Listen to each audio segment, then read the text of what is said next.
सुखेर थाना क्षेत्र के ऑर्बिट कॉम्प्लेक्स के फ्लैट नंबर 702 में अधिवक्ता महिला रुचिका की हत्या की गई थी। इस हत्याकांड के बाद मौके से मृतका रुचिता गुप्ता के पति केवी गुप्ता को हिरासत में ले लिया था। हत्याकांड के घटनास्थल की जांच करने पर यह बात स्पष्ट हुई थी कि इस हत्याकांड को अंजाम देने में किसी न किसी परिचित का हाथ है। साथ ही मृतका के पीहर पक्ष के सभी लोगों ने पति केवी गुप्ता पर शक किया था और थाने में हत्या का मामला भी दर्ज करा दिया था।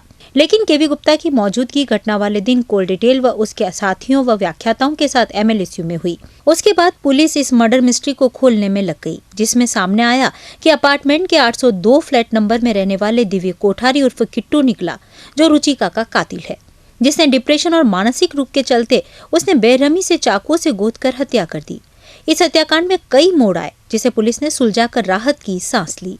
आपको बता दें कि दिव्य कोठारी BCA का छात्र है।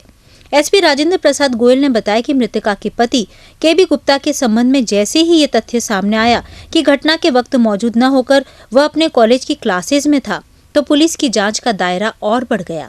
पुलिस ने आसपास के लोगों से वापस पूछताछ शुरू की, जिसमें स्पष्ट हो गया कि केवी गुप्ता MLSU में था। जब इन्वेस्टिगेशन का दायरा बढ़ाया गया तो ये चीज़ सामने आई कि उसके पति के जाने के करीब 15 और 20 मिनट बाद दूध वाला उसको दूध देने के लिए आता है। तब वो महिला उसे 2 किलो दूध लेती है और पति जब 11 सवा 11 बजे लौटता है तो उसकी पत्नी की खून से सनी हुई लाश, पूरे घर में खून ही खून बिखरा हुआ था, वो डेड बॉडी मिलती है और पुलिस कंट्रोल रूम को सूचना देता है। इस पर ये लगभग स्पष्ट हो गया था कि इसके पति का इसमें कोई रोल नहीं है। पुलिस टीम को ज्ञात हुआ कि ऑर्बिट कॉम्प्लेक्स के फ्लैट नंबर 802 में रहने वाला लड़का दिव्य कोठारी एक नोट लिखकर कहीं चला गया है। इस सुसाइड नोट में रुचिता का जिक्र भी किया गया था। इस पर पुलिस ने दिव्य कोठारी की सरगर्मी से तलाश शुरू की, लेकिन दिव्य कोठारी फतेहपुरा पुलिस चौकी पर खुद आकर बोला कि उसने रुचिता की हत्या की है, जिसे पुलिस को उसकी बात पर विश्वास नहीं हुआ तो दिव्य कोठारी को पुलिस ने पकड़कर थाने ले गए, जहां उससे पूछताछ शुरू कर दी गई। दिव्य कोठारी की सूचना पर मृतका रुचिता के खून से सने कपड़े बरामद करने सफलता हासिल की। पुलिस ने पुष्टि करने के लिए दिव्य के चप्पल, पैरों की उंगलियों के बीच और नाखूनों के कारों पर FSL पर परीक्षण कराया तो खून लगने की पुष्टि हुई।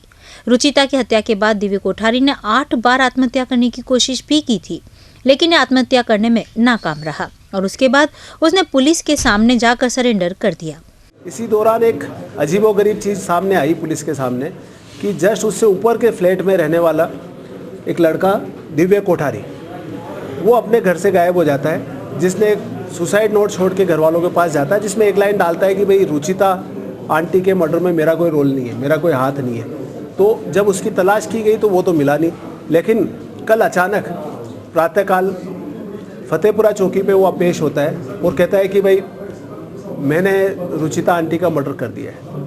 जब उससे पुलिस ने उसको तसल्ली देकर पूछताछ करी, क्योंकि उसके हाव भाव देख के बड़ा अजीब सा उसकी एक्टिविटीज़ लग रही थी, तो इसमें कई चौंकाने वाले तथ्य सामने आए कि ये बच्चा जो है CA कर रहा था। कई अटेम्प्ट देने के बावजूद IPCC का एक ही ग्रुप क्लियर कर पाया। इस पर वो अपनी मदर और फादर के तानों से कई दिनों से डिप्रेशन में चल रहा था।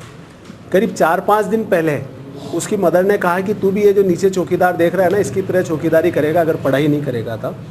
तो इस बच्चे के दिमाग में ये चीज़ बहुत ज़्यादा घर कर गई और ये बराबर प्रयास करता रहा कि भाई मुझे मरना है। इसके लिए वो चूहे मारने की दवा लेके भी आता है। जब इसकी मम्मी दिल्ली चली जाती है तो उसके बाद इसने पहले तो अपने घर में मम्मी की साड़ी को लगा के पंखे पे उसने फंदा बनाया, लेकिन वज़न अधिक होने से और साड़ी नायलॉन टाइप की होने से स्लिप हो जाने से फांसी से नहीं मर पाया। इसने कुल 8 अटेम्प्ट किए, फिर इसने अपने नस काटने का प्रयास किया, उससे भी नहीं मरा। लेकिन इससे पूर्व में ये जो रुचिता का जो हत्याकांड हुआ था उसके संदर्भ में बता दूं कि जब ये बाहर निकला तो इसने चूहे की दवा जो होती है वो कोई इसमें कोल्ड ड्रिंक के साथ पी के आया था। तो 8 नंबर के ये फ्लोर पे रहता है, 8 नंबर का इसकी गलती से इसने 7 नंबर का दबा दिया। लिफ्ट खुली और जैसे ही ये बाहर आता है तो वो चक्कर खा के गिर जाता है। जो कि एक ही उसमें मल्टी स्टोरी में रह रहे थे, तो जो रुचिता है वो किसी कारण से बाहर आती है। उसने कहा अरे बेटे तेरे को क्या हो गया। वो इसको अपने फ्लैट में ले जाती है, फ्लैट में ले जाके इसको पानी वगैरह ऑफर करती है, गिर जाता है। लेकिन वहाँ ये पता नहीं मानसिक किस अवस्था में था कि ये ताबड़तोड़ उसके ऊपर वहीं घर से एक औजार लेता है और उससे ताबड़तोड़ हथियारों से वार करता है और उससे उस महिला की वहाँ पे हत्या हो जाती है। इसके बाद इसने वहीं पे अपना शावर वगैरह किया और ये उस घर से बाहर निकलने के बाद इसने मरने के करीब 8 अटेम्प्ट किए, जिसमें नस काटना भी शामिल है। गणगौर घाट के ऊपर जाके 2 बार पानी में कूदा, पर लेकिन अच्छा तैराक होने से वहाँ से निकल गया। ये मावली जंक्शन पे ट्रेन के आगे कूदने के लिए जाता है, वहाँ पाँव में इसके पत्थर किसी पाँव से टकरा जाने से बच जाता है। रॉयल राजविलास पे भी सोचा कि इस बिल्डिंग के ऊपर से जाके कूद जाए, लेकिन वहाँ इसको चौकीदार ने ऊपर जाने नहीं दिया। बड़ी तालाब पे गया तो लोग बाग घूम रहे थे तो वहाँ मर नहीं पाया। मतलब इसने जितने भी अटेम्प्ट किए वहाँ सक्सेस नहीं हुआ, तो अल्टीमेटली इसने सोचा कि मैं पुलिस को जाके सरेंडर कर देता हूँ तो कानून मुझे फांसी की सज़ा देगा, तो मैं अपने आप इससे मुक्ति पा जाऊँगा। इस पर हमारे जो 4 टीमें गठित की गई थी उन्होंने अथक प्रयास किए, कड़ी से कड़ी जोड़ते हुए, साइंटिफिक संसाधनों का यूज करते हुए अल्टीमेटली इसका खुलासा हो गया। और FSL द्वारा भी कुछ ब्लड स्पॉट, इसके चप्पल, इसके नाखूनों से बरामद कर लिए गए हैं। अब इसकी मनोस्थिति के बारे में विशेषज्ञों की टीम से भी इसके बारे में राय ली जाएगी। पुलिस के द्वारा दिव्य के द्वारा जिस हथियार से हत्या की उस औजार की तलाश जारी है।